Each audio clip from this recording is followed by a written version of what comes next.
Prime Minister Justin Trudeau is in Rio with his daughter Ella Grace for the G20 summit Monday, a summit that one leader, UK PM Keir Starmer, thinks ought to focus on Ukraine.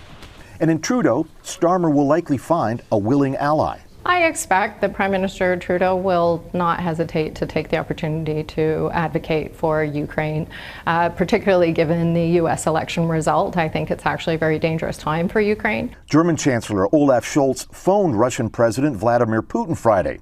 Putin will not be here in Rio, though his foreign minister will be. But that call by Scholz upset Ukraine President Volodymyr Zelenskyy and likely prompted a G7 leader statement Saturday reaffirming unanimous G7 support for Ukraine. That's the principle for which we are collectively standing up when we are unequivocal that we will be with Ukraine with whatever it takes until they win.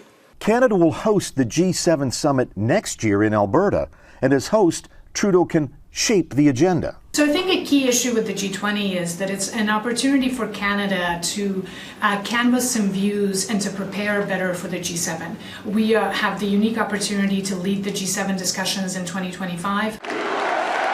Next year, the G7's American seat will be filled by a new president, Donald Trump, who has very different views on Ukraine than Joe Biden. That will be a challenge for Canada's G7 presidency. Let's also be very blunt. All the allies in the world would not be able to replace a complete withdrawal from supporting Ukraine by the United States. Obviously, it's going to be a huge challenge going forward, but Canada could potentially have an outsized role to play in a leadership role in bringing together a number of different forces to be that voice quietly behind the scenes to President Trump and his administration.